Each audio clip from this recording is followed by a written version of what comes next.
Tesla China is launching its first interest-free policy promotion. Buyers can enjoy 3 years of interest-free benefits with a down payment of $11,000 if they order the Model 3 or Y before April 30th. Ray says there's still a lot of people who have misconceptions about EVs. This is the reason why Tesla needs to push educational ads to let the general public know about the benefits of Teslas. Check this out. Even a person of your considerable automotive intelligence has to concur that a heavier car with considerable power is going to wear discs, pads, and tires faster than a lighter car regardless of propulsion. Tires, yes, but brake pads with Teslas? That's so wrong. Over 150,000 miles on my Model S, says Ray, and the pad wear was only found to be 50% off, which means my Tesla can easily go up to 250,000 miles. And newer Teslas have even stronger regen braking. There are definitely a lot of people that don't know about that. A similar thing actually happened to me, and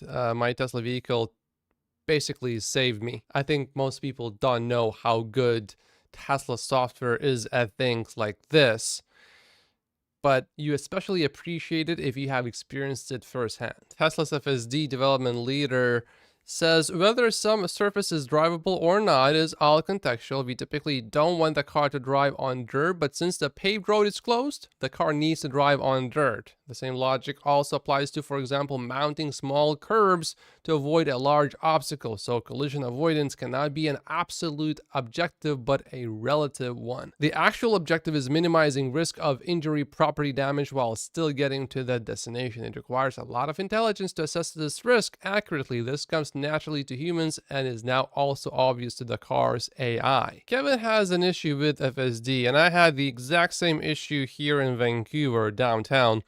And I actually missed the turn the first time I went there. It's quite an intersection. FSD did not miss, but it did take the wrong lane at first, and then it just stopped. And then I had to take over to make sure that I don't get honked at more. I did get honked once. So the issue is there's a bicycle lane, and then the car chose the center lane and not the right lane. In Meet Kevin's case, he did this test 4 times, and 3 out of 4 times, the car chose the center lane and not the right lane. He said that the Tesla car does it right if there is a lead car. In my case, it was definitely not a safety-related intervention, but it was quite an annoying intervention. This kind of thing, I don't think should be too hard to solve for Tesla. Tesla just needs a lot more data with bicycle lanes. I thought construction zones are going to be incredibly difficult to solve, and something like this, choosing the right lane when there's a bike lane, I thought wouldn't be that difficult. I think Tesla just focused a lot more on the construction zones, and if Tesla can solve construction zones, I think it can definitely solve these lane selection issues too. Look at the deliveries in South Korea in March. Wow. That must be an all-time record for one single month, I think. Canaccord Genuity reiterates a $234 buy rating in his new note. It's easy to say that it's all demand-related for reasons like it's Elon Musk's fault for being so controversial, or pick your geography.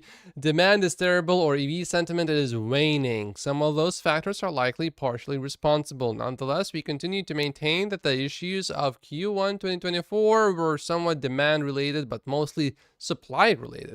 In its release, Tesla itself noted that the decline in volume was partially due to the early phase of the production ramp of the updated Model 3 at our Fremont factory and factory shutdowns resulting from shipping diversions caused by the Red Sea conflict and an arson attack at Gigafactory Berlin. I think about the Model 3, he's definitely right, but overall, the inventory also increased by quite a bit. We would add to that if Cybertruck were fully ramped at 62,500 units a quarter of production, the story of the quarter would have been much different. We assume the company delivered 3,500 Cybertrucks in Q1 2024. Looking at Troy's updates, which are now public to everyone, he estimated before the numbers were released that Tesla has produced about 3,500 Cybertrucks, so that should be roughly right. Gary calculated days of inventory, and based on his estimate, it's 29, not 30. That's still almost a doubling from the last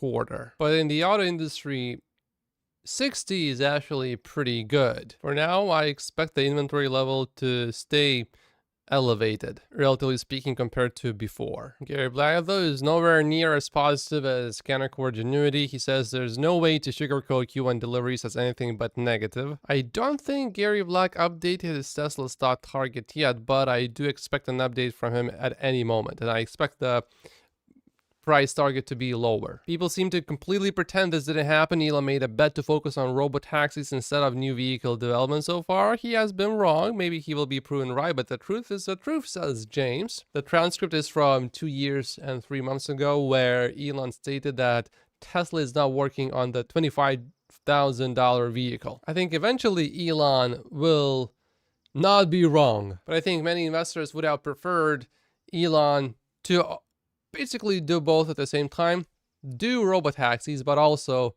do the cheaper vehicle. If Elon chose that path, by now we would have had that vehicle. But Elon Musk has made some big bets throughout his career, and without making these bets, he wouldn't be where he is today. So by saying he was so wrong, we are basically also sort of saying, well, Tesla would have been better off without Elon. You don't get the good without some of the bad.